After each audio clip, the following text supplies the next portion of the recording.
If you don't teach people how to make money, they will quit your business. No matter how great the environment is, no matter how great the culture is, they will quit your business because they won't be able to feed their family. You have to teach people how to create predictable production and predictable income. Today, I want to talk about a secret sauce when it comes to the retention of your agents. If you're leading a sales team, if you're in multi-level marketing, if you're in insurance, doesn't matter what it is. If you are in any business where you are developing and building a sales team, there is a strategy to retention that if you can master and you can build processes around it, and if you can focus in on it and hone in on it, it's not a matter of if, it's a matter of when, you will have success and your team will grow. You know, one of the things that I see all the time is most people are so focused on recruiting, and it's not a bad thing. I think that's very, very important. But the reason they have to focus on recruiting so much is because they're recruiting to replace versus recruiting to retain and build.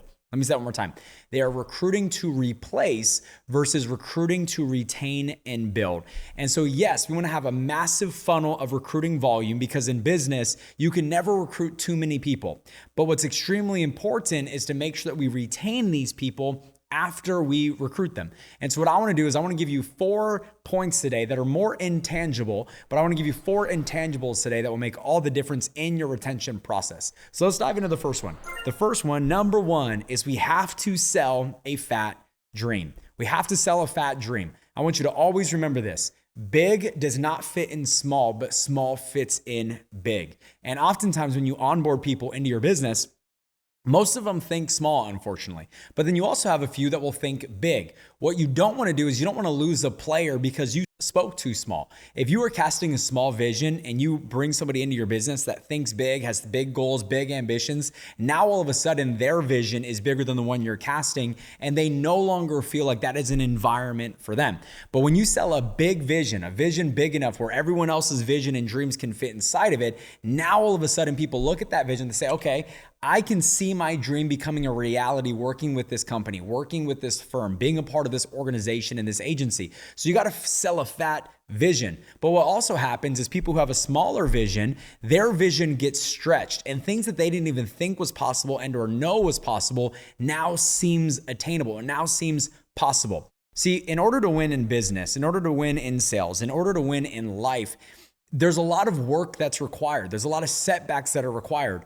And so when the dream is small, when the vision is small, all of a sudden the work that's required to get it does not seem worth it, right? If you sell a small dream where you can make a couple $1,000s, whatever it might be, if you sell a small dream, then what happens is people look at the work and they're like, hey, this seems hard and this work does not seem worth it. Remember, cost is only an issue if there's an absence of value. So when the value is great, the cost that's required to get it, the work that's required to get it, the setbacks that's required to get it, the rejection that's required to get it, now all of a sudden seems worth it because the dream is valuable. The vision seems valuable. So out the gate, anybody that onboards with your company, you need to sell them the big dream, what their dream can look like, what the dream of working with the company can look like, the quality of life that they can build, the quality of family that they can build, the quality of lifestyle that they can create. You have to sell a big dream so that way the work that's required to get it seems worth it. Number 2, we have to build them a team as fast as humanly possible. When you onboard somebody into our agency, you know, in our organization, we have a saying that a recruit's not a recruit until they have a recruit. What that means is after you recruit somebody into your business, one of the greatest ways to lock somebody in is to recruit somebody into their team, whether it's a best friend, a colleague, a coworker, a sibling, doesn't matter what it is, recruit somebody into their team for a couple of reasons. Number 1, it creates FOMO. So for instance, they won't quit because they understand the compensation. And if they quit, that is income that they can miss out on if the person that they recruited goes on to do something big. So it's very, very important that we build them a team because it locks them in from that perspective. Number 2, it makes them feel like they got to win. And when all of a sudden they have this vision and somebody else sees the vision with them, it makes them think that, wow, I'm not delusional. Wow, If other people are saying this dream, maybe I can do it. People avoid things that they don't feel like they can do, and people avoid things that they don't feel like they'll be good at. So if all of a sudden they bring somebody into their business or you help them recruit somebody into their team, it makes them feel like they can do it. It makes them feel like they can win. It makes them feel like they can have success. And that feeling of I can do it is absolutely everything. And then last but not least, what it does is it makes it more fun. It makes it more fun. I'm sure we can all agree that we've been in crappy situations at one point in our life, but what made the crappy situation better was our company. Like if you've been in a crappy situation with your best friend, maybe you got stuck in the middle of nowhere. Well, I don't know what it is, right? If you've ever been stuck in a crappy situation and you were with your best friend or a brother or a cousin, whatever it might be, and you love that cousin, best friend, brother, didn't the situation appear better? Didn't the situation seem so much more fun?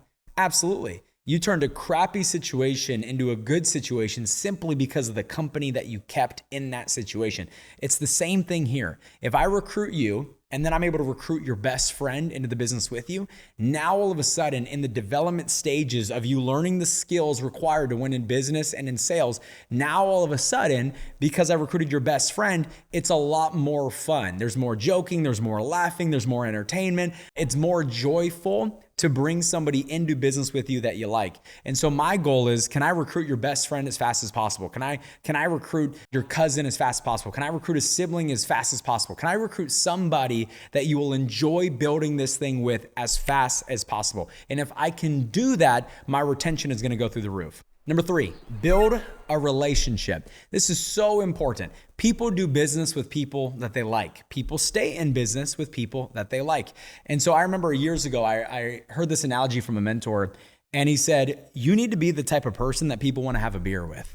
And you don't have to drink beer. You don't have to, indulge in alcohol. You don't have to do any of those things. It's just an analogy here.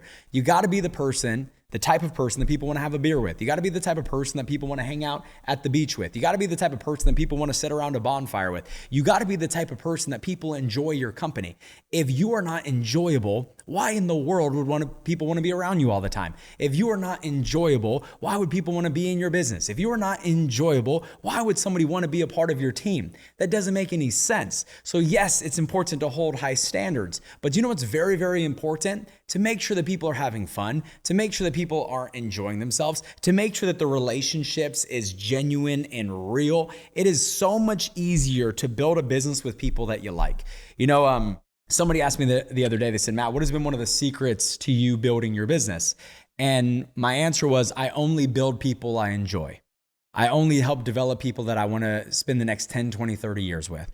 I only invest in people where I really like having them around. Well, why is that? Because if I'm going to invest in you, I'm going to help you succeed. If I help you succeed, you're going to be spending the next 5, 10, 15, 20, 30 years with me. And so if I don't like you, that's going to be a problem. So for me, I'm always looking to invest in people that I enjoy their company. But it also goes both ways. If they're going to choose to invest into learning, they got to like me enough where they want to see me the next 10, 20, 30 years. Because if they go out and win on our platform or in our business, they're going to see me all the time. So once again, can I build a real relationship, a genuine relationship? And especially in a virtual environment like we are in today, where there's a lot of Zoom, people are so lazy when it comes to their leadership. They're so lazy when it comes to fostering and cultivating strong relationships. I want to be very clear with you. Relationships are not built on Zoom. Relationships are not built on Zoom. Relationships are not built through a screen. Relationships are built in person.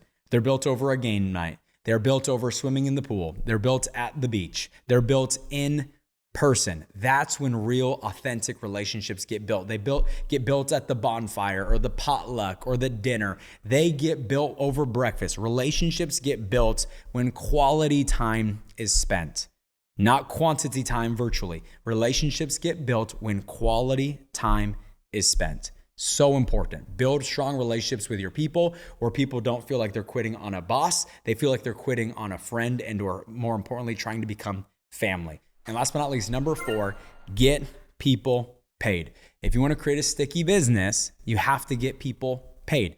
If they like you and the dream seems awesome and it's just everything else is incredible, but they're not getting paid, they're not going to stay in business with you. You have to get people paid, which means you have to equip people with the skills on how to make money, which means you have to develop people's knowledge. You have to develop people's abilities. And sometimes that takes time. And sometimes that means you're going to be exhausted doing it. But if you want them to stay in business with you, you have to get people paid. Somebody asked me the other day, they said, Matt, I build great relationships with my people, but they leave.